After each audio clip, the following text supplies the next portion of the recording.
My boyfriend Steve and I have been dating for over a year and a half. I met him in one of my upper-level classes 2 years ago. At the time he was finishing up his degree, before moving on and working on his master's. Since we started talking, seeing each other, and dating casually, I really loved our entire relationship.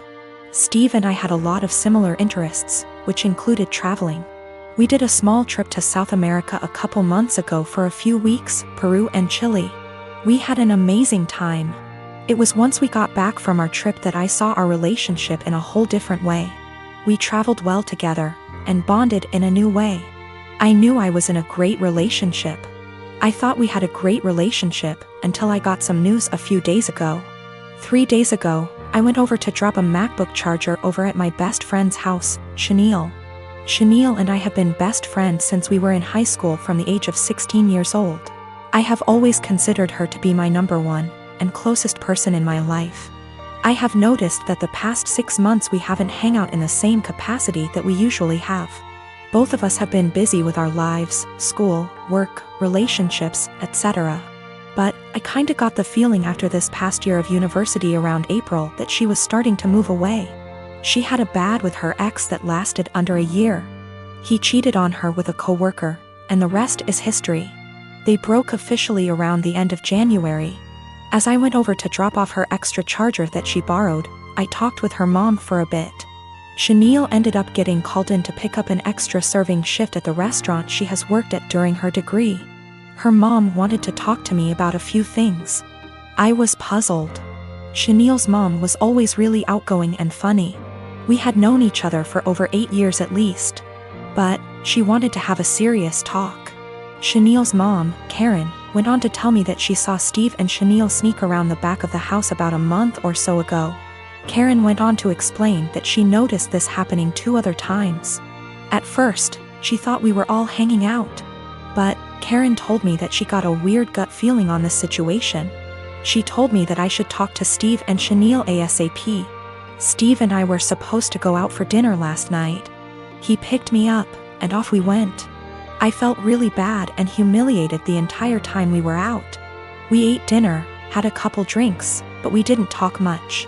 Steve kept asking me all night what was the matter.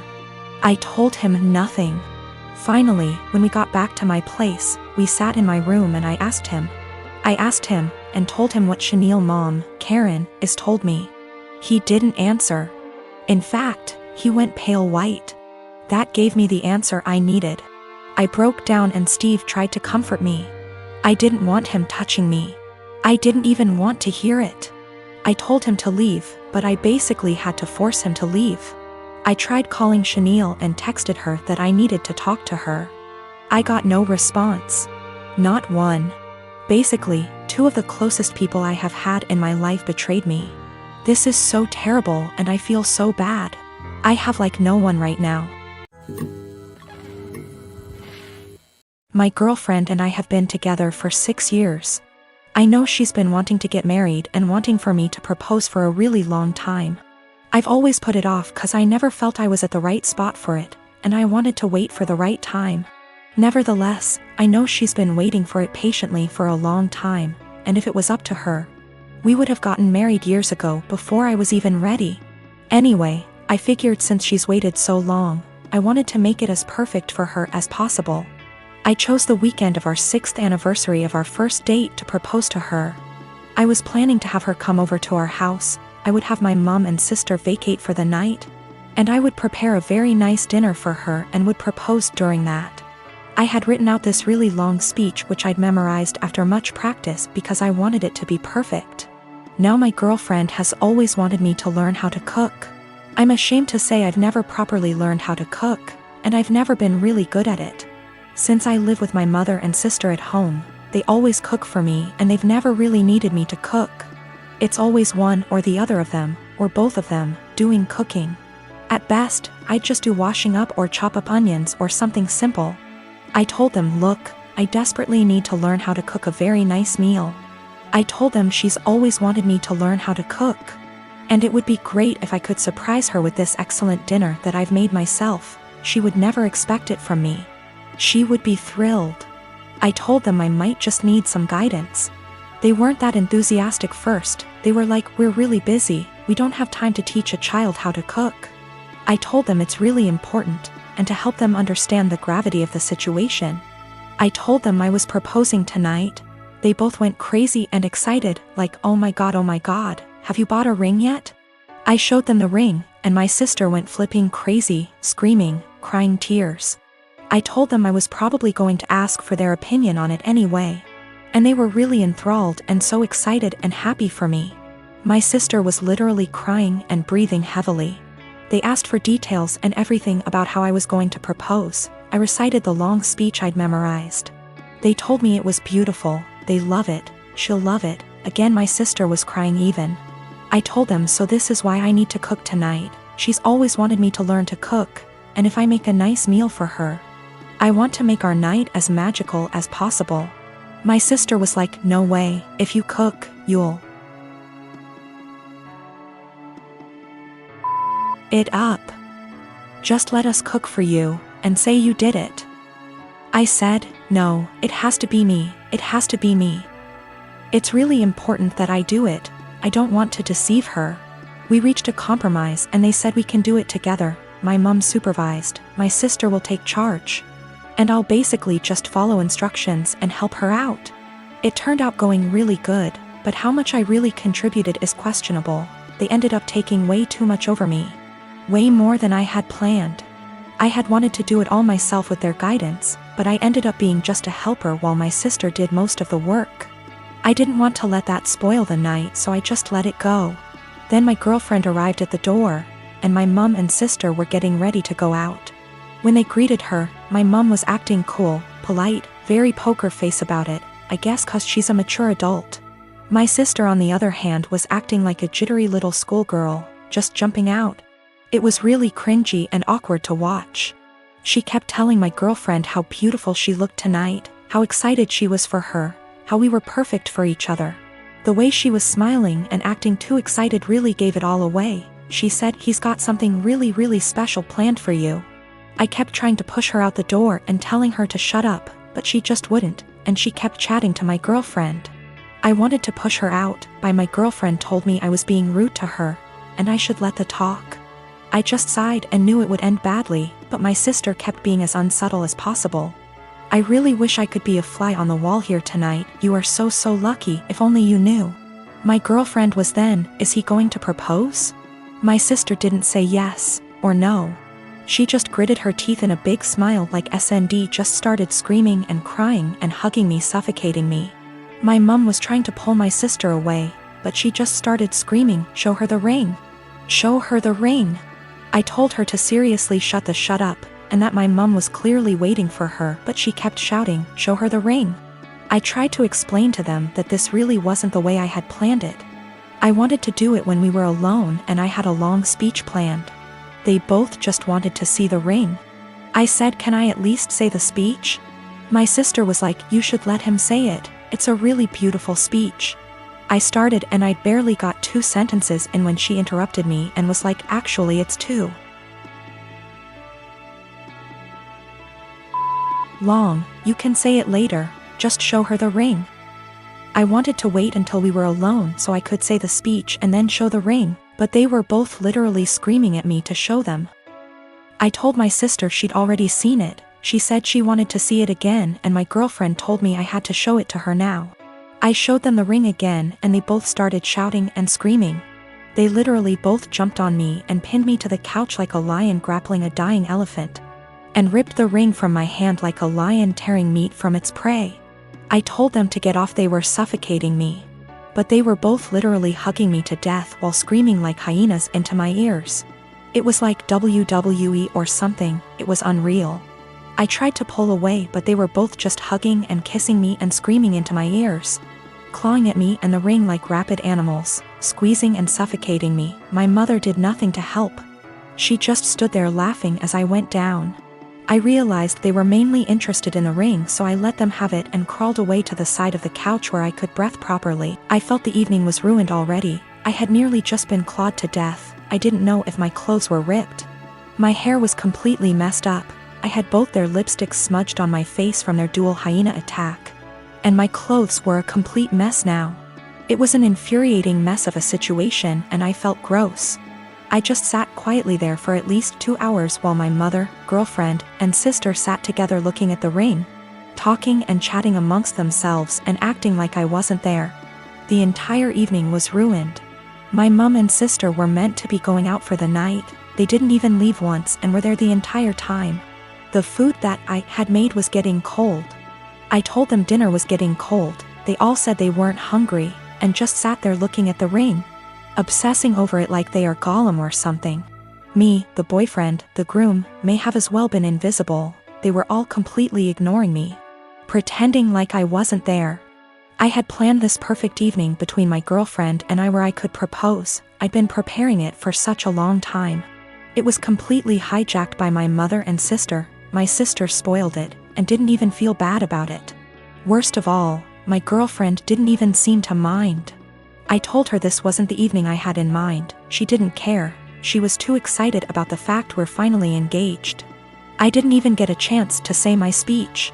She was like, "Don't worry, you can say it tomorrow. I'm too tired now." It really hurt my feelings. I don't think she understood how sad that made me feel. My girlfriend didn't even seem to care that it wasn't even really me who proposed to her, and the way my sister was acting, you'd think like she was the one getting married.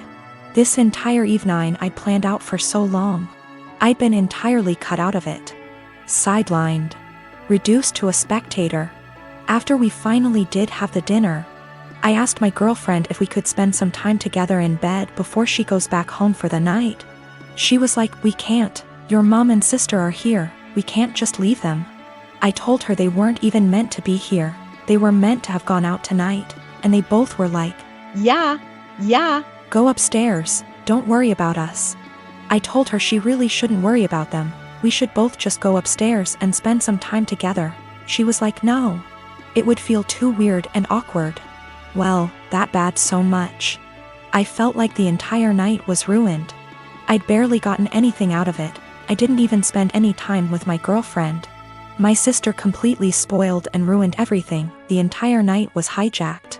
I tried to explain to my girlfriend why everything that had happened, including her own behavior and acceptance of it, really bothered me.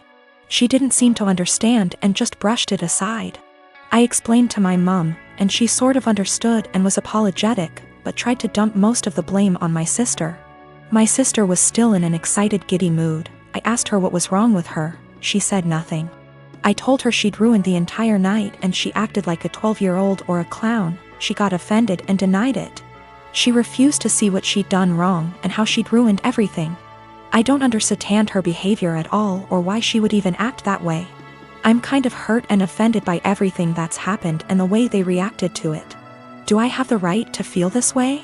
Should I just let it go and move on, or is there something I can do so that my grievances don't go unaddressed and ignored? I have looked up career possibilities as a moving military girlfriend, maybe someday wife. My boyfriend really wants me to go with him, but I don't know if it's the best thing for me, career-wise. Currently, I'm in school, going for my bachelor's degree. I only have 2 years left, and after that, I plan on getting into law school. He's in the Air Force, stationed in Texas, which he's been here for about 3 years now. We have been together for 1.5. Knowing that he's going overseas, it's possible he'll be stationed in different countries for a few years. What's holding me back is my career. Law school isn't meant to be jumping around from country to country without knowing where you'll land permanently due to the bar exam. Also, we aren't married and I don't know if I should risk my career, which I've been very committed to being a lawyer, for a future that's a bit warped. I did see that I can become a programmer and it'll be versatile, but that's not what I truly want to do. Sure, Hawaii seems amazing, but more of a 3-year-long vacation with a questionable future. We both agreed that long distance wouldn't work since I would be all the way in Texas. Is it bad that I want to go but don't want to risk it all just to be put in a bad situation of misery? Also, if I do go, I'd have to transfer schools and go to school in Hawaii. That's already a very high tuition that has to be paid by FAFSA and student loans. Quite frankly, I'm also afraid that I won't be able to sustain myself separately from my boyfriend's income. I like to feel independent and know that I can fend for myself. Maybe that's a pride issue? I don't know, but I do know it's a high standard of living. That also adds to the jumble of thoughts. I will also admit, I am fairly close to my parents. In my Hispanic household, we have always been very united. I currently work with them in their small business because it benefits the both of us. I can go to school with a flexible schedule and still make good income, and they have a stable employee. That's something my boyfriend never really knew growing up. He's a Kansas boy, from a small town, with parents who split up when he was little. I feel like he doesn't understand how hard it'll hit my parents and I, being far away for 3 years. It also bothers them a bit that I'm not married but willing to leave not knowing what'll happen in the relationship. I married my wife Elise 12 years ago. She has a 16-year-old daughter, Anna, from her previous relationship, and we have a 7-year-old son as well. From pretty much the beginning of our relationship, Anna and I have never gotten along. I don't know how to emphasize that it is not because of a lack of trying. She just does not like me. When she was young, she was just scared of me and afraid I'd tear their family apart. Nowadays it's more of a neutral dislike rather than strong antipathy, so I suppose that's progress. Elise is a stay-at-home mother, so she relies on me for income. As a result, I pay for everything for Anna. Food, clothes, volleyball fees, field trips.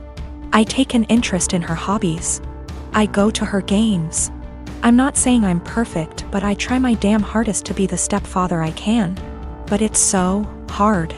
Always giving me curt one-word responses. Always having to have an attitude. She does things to get a rise out of me. Staying out late reeking of booze. Always trying to sneak boys in. Typical rebellious stuff. But I always let her know I love her and I'm there for her in hopes of her shithead teenager phase passes. The opposite is true for her biological father. She adores him. Can't tell you why. He never goes to her games, always makes excuses for why he doesn't want to see her. He forgot her birthday last month and she cried herself to sleep. Well, anyways, Friday, I came to her room to check her phone and read her messages, not a permanent thing. But she's been caught sneaking out twice in the last month, so this is her punishment. I ask for the phone, she says, "No, I'm tired of you checking my shit, leave me alone." I tell her I'm not asking again and she goes, "Just off already. You're not my real dad. You never have been. Stop acting like you can tell me what to do," before getting up and slamming the door. Like I said, guys, I'm tired. Tired of the blatant disrespect. Of being the verbal punching bag while still providing more for her than anyone else in her family. We haven't really talked since until this morning during breakfast. She asked if I could pay for her plane tickets so she could see her boyfriend cross-state. Like I said, her mom doesn't work and her dad is a POS, so I normally would be the one to cough up the money. Not this time. I responded, "Go ask your real dad." I could tell she was hurt. Tears swelled up from her face and she excused herself from the table. My wife took me aside later and said my comment was extremely disrespectful. I said if anything's disrespectful, it's her treating me like a doormat and a credit card. And I will no longer tolerate this treatment in my house. I told her we don't have to be friends. But if she can't at least be cordial to me or respect my position as an authority figure, she can find someone else to pay for her non-essentials.